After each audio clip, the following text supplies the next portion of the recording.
이걸 한번 짚어봐야 할 것 같아요. 지난 3일 저녁에요. 국회 안에 투입된 이 계엄군의 증언들이 지금 계속 지금 전해지고 있습니다. 그러니까 이제 부대원들은요, 북한 관련 특수작전에 투입될 수 있다 이런 마음의 준비를 했다는 거예요.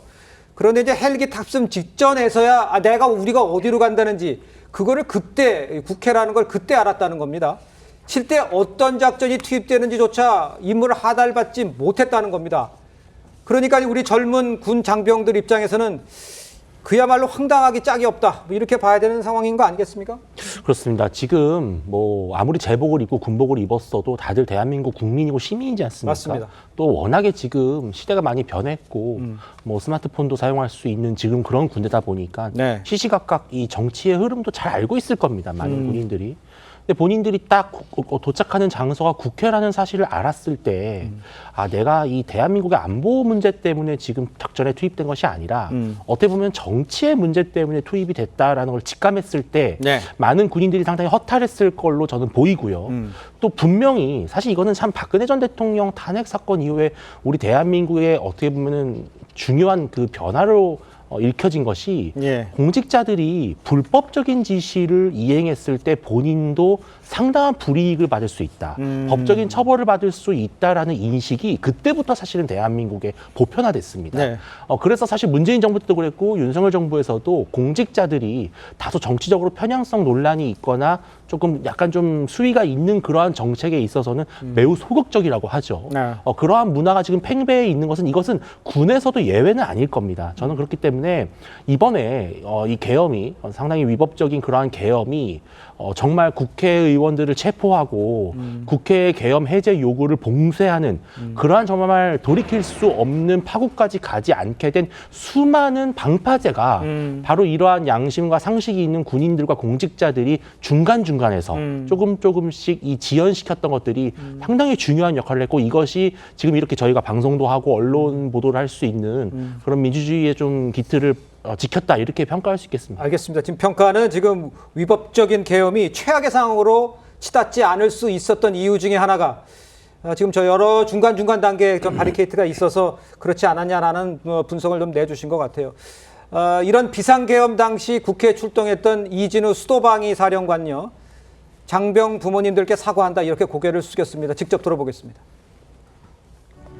참모장이 저한테 건의했습니다. 이 장비 중에 총기라든가 이런 것들은 휴대하지 않는 게 좋겠습니다. 라고 네. 얘기해서 타당하다 제가 얘기를 하고 그렇게 준비시켰습니다. 그러면 총을 놔두고 출동을 했습니까? 차량에 총기를 놔두고 병력이 하차해서 임무를 수행했습니까? 그리고 제가 사실 나중에 현장에서 보니까 네. 병력들이 저희가 초동조치부대들은 기본적으로 들고 다니는 패키지가 있습니다. 그렇죠. 총하고 다 예. 휴대하죠. 총기를 들고 갔고, 그 다음에 총은 탄약은 이제 안 가져가고 공포탄을 네. 대신해서 갔는데, 제가 현장에서 먼저 보고 너무 상황이 사람들이 많았습니다. 그래서 총기는 차에다 다 내려두고 빈몸으로 내려서 임무를 수행해라, 이렇게 임무했습니다. 우리 국민 여러분, 이번 일로 많이 심려하셨을 텐데, 먼저 우리 수방사 장병들의 부모님들께 다시 한번 진심으로 좀 안타깝고 사과 말씀드리고, 또 국민 여러분, 우리 수도방위사는 기본 임무가 수도 서울 시민을 지키는 겁니다. 그래서 어떠한 불법적이고 또 적절치 않은 것은 절대 응하지 않습니다.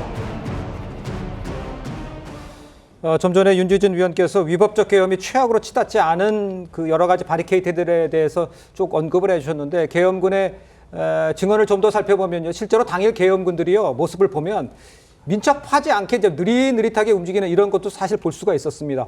707 부대원들 스스로도 우리는 북한 김정은이나 빈라덴 같은 테러리스트를 암살하는 부대인데 국회를 상대로 한다?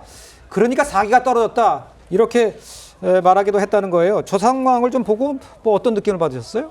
저는 이 젊은 군인들이 이제 국가에 대한 나름대로의 충성을 하는 부분, 네네. 이런 부분들에 대한 기본적인 마인드가 제대로 돼 있는 것이 아닐까라는 생각이 듭니다. 예. 사실 국회에 남입했던 이 군인들의 행태를 보고 많은 분들이 상당히 염려하고 또 비판하신 분도 많지만, 제가 그 당일날 느꼈던 부분은 저 친구들이 상당히 좀 하는 척만 하는 모습만 보여주고 있다는 느낌을 지울 수가 없었거든요. 네. 사실 이 군인들도 앞서 우리 윤주진 의원 말씀하셨지만 대한민국 시민이고, 그리고 상당히 상당한 또 이 민주주의의 교육에 대해서 상당히 나름대로 그러니까 받아왔던 사람들이기 때문에 이 본인들의 행위가 어떤 식으로 이 대한민국과 더 나아가서는 역사에 어떤 영향을 끼친다는 부분을 잘 자각하고 있는 것이죠. 아. 그렇기 때문에 이 당시 본인들 입장에서는 비상계엄이 어떻게 발동되는지 모르지만 일단 헌법적 절차에서 발동이 됐기 때문에 그 명령은 수행은 하지만 네. 그러나 그것이 헌법적 가치와 이 자신들이 생각했던 그 이 뭐랄까요 신념을 벗어난 행위에 대해서는 나름대로 자제하고 그리고 철수할 때 모습을 보면 네네. 상당히 좀 짠한 장면들이 있었잖아요. 아.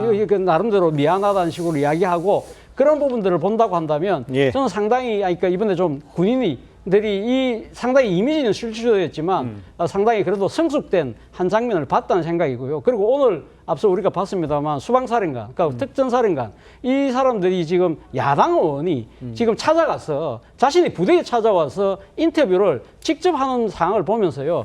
결국 이 사람들도 이 김용현 전 장관이나 윤석열 대통령의 명령에 의해서 어쩔 수 없이 가담은 했지만 뒤늦게나마 나름대로 양심 고백을 통해서 자신의 본분을 잊은 부분에 대해서 이렇게 국민들에게 사과하고 반성하는 모습은 그나마 국민들의 불안을 좀 덜어주는 것이 아닐까라는 예. 생각도 듭니다. 알겠습니다.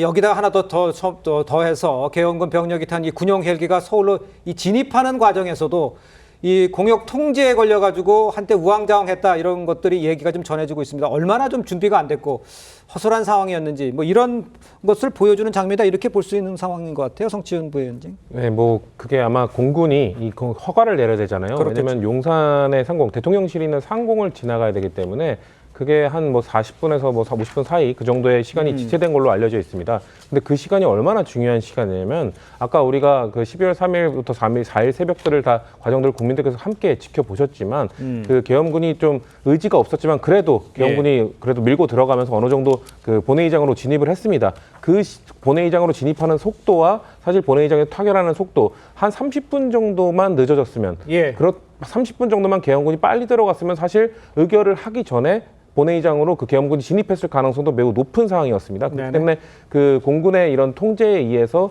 사실상 그 몇 분, 한 30, 40분 이렇게 늦춰진 것이 예. 이거를 막았던 그 결정적 계기로도 볼 수 있다. 그렇기 때문에 네. 지금 사실 대통령과 그 극소수만 그 김용현 전 국방부 장관과 극소수만 이렇게 짰기 때문에 우리나라 군이 이렇게 허술한 군이 아니거든요. 그렇죠. 만약에 이런 정말 대테러 작전을 수행한다면은 정말 용맹스럽게 싸울 수 있고 정말 완벽한 작전을 짜고 수행할 수 있는 군인대임에도 불구하고 대통령이 불법적으로 뭔가 군 지휘 체계에서 사실 이 계엄 사령관조차도 제대로 모르고 있었던 그렇기 때문에 김용현 전 국방부 장관과 대통령이 둘이서 뭐 거기에 몇 명이 더 있을지 모르겠습니다. 이 허술한 작전을 짜고 지휘한 사람이 몇 명이나 돼 있을지 모르겠지만 그렇게 허술하게 지휘를 하면서 했기 때문에 그게 예. 다행일지 불행일지 모르겠습니다만 그렇게 허술한 지휘 속에서 실패한 예. 계엄으로 끝났기 때문에 지금 국민들께서 그나마 좀 불안을 덜고 계신 거라고 생각하고 있습니다.